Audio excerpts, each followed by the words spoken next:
14 лет тюрьмы за то, что хотел стать президентом. Так нелегитимно отомстил своему главному политическому оппоненту Виктору Бабарико. Номинально экс-кандидата, который уверенно шел к победе, Верховный суд приговорил к такому сроку якобы за получение взятки в особо крупном размере и легализации средств, полученных преступным путем. Кроме этого, суд назначил Бабарико штраф в размере около 60 тысяч долларов, а также намерен взыскать с него более 18 миллионов долларов в счет якобы нанесенных ему убытков. Отметим, что Виктор Бабарико был единственный из фигурантов по делу Белгазпромбанка, кто не признал свою вину.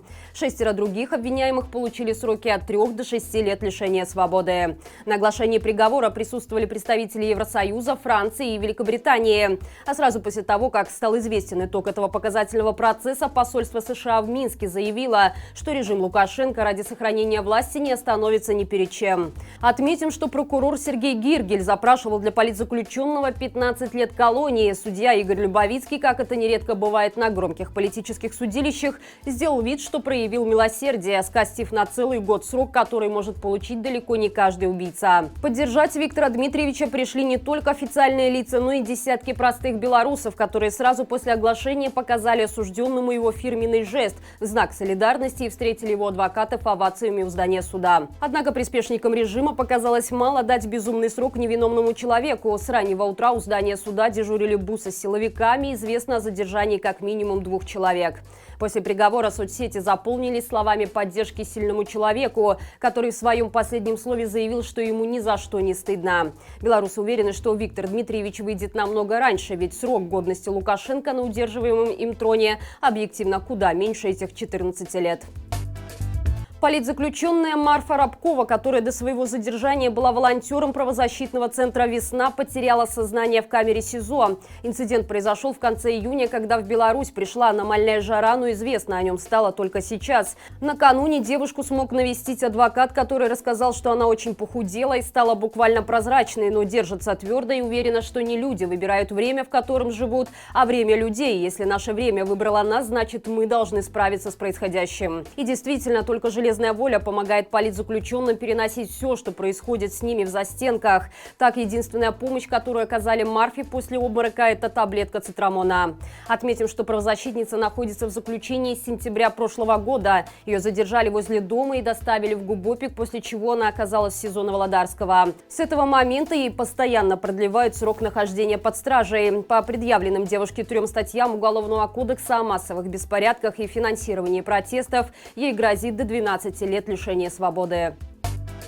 2,5 года химии получил житель Витебска Сергей Ильюшенко, который просто негативно высказался о работе экс-чиновника Сергея Сташевского. Инцидент произошел вскоре после президентских выборов 2020 года, когда на YouTube была опубликована аудиозапись разговора главы администрации Октябрьского района Витебска Сергея Сташевского с членами избирательной комиссии на одном из участков для голосования. На этом участке лидером стала Светлана Тихановская, но Сташевский требовал кардинально поменять цифры в протоколе, чтобы победа досталась Лукашенко.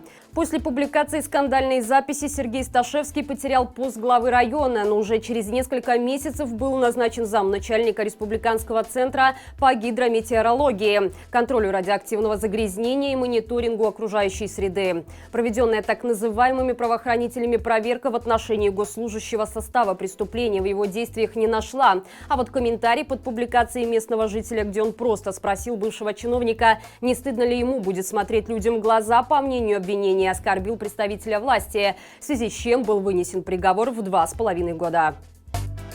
Праздник энергии, бодрости и безудержного веселья, который состоялся 3 июля в Минске, обошелся бюджету по меньшей мере в 140 тысяч долларов. Об этом стало известно после того, как на днях на сайте госзакупок появился тендер на покупку материально-технического обеспечения для концерта «Беларусь единая». Одна из заявок на поставку была отклонена. Победителем в итоге стала компания «Белимлайт», которая специализируется на продаже звукового, светового и видеооборудования. Отметим, что 3 июля оккупационный режим отмечал День день освобождения Минска от фашистской оккупации. Очевидно, оценив такую иронию, большинство белорусов предпочли остаться дома. Хотя пропагандисты Геббельс ТВ честно отрабатывали свой хлеб и сочиняли пафосные презентации о букетах васильков на фоне мирного неба вдоль основных магистралей столицы и символично дополняющие это благолепие в национальной гамме. Под последним подразумеваются красно-зеленые знамена, которые наводнили буквально все вокруг. К слову, дорогая подсветка на концерте тоже была в этих цветах. Помимо этого, купленное оборудование понадобилось для коллективного караоке официального гимна, после которого последовал 10-минутный салют, который обошелся бюджету в $100 тысяч. Что ж, как мы видим, нелегитимный ни в чем себе не отказывает, ведь для него сотни тысяч спущенных на красно-зеленый дым – это сущие пустяки. А вот для среднестатистического бюджетника, одного из тех, кого под угрозами увольнения загоняют на такие праздники, потраченные на него деньги – это зарплата за всю жизнь. В столичных заведениях будут следить за белорусами. Дело в том, что с 8 июля вступит в силу постановление Совета министров о согласовании режима работы розничных торговых объектов, объектов общественного питания, торговых центров и рынков после 23:00 и до 7 утра. В документе сказано, что объекты для работы в ночное время должны будут соответствовать критериям общественной безопасности. А это значит, что в учреждениях должны быть установлены тревожная кнопка, система видеонаблюдения или локальное видеонаблюдение, подключенное к республиканской системе мониторинга общественной безопасности. Важно отметить, что Синезис недавно попала в список 4-го пакета санкций ЕС. Вот и получается, что теперь за счет частного бизнеса, сотрудничающая с режимом Лукашенко, IT-компания неплохо сможет заработать. А у милиции появится возможность проще отслеживать любые передвижения протестующих. И это все на сегодня. Берегите себя и живи Беларусь!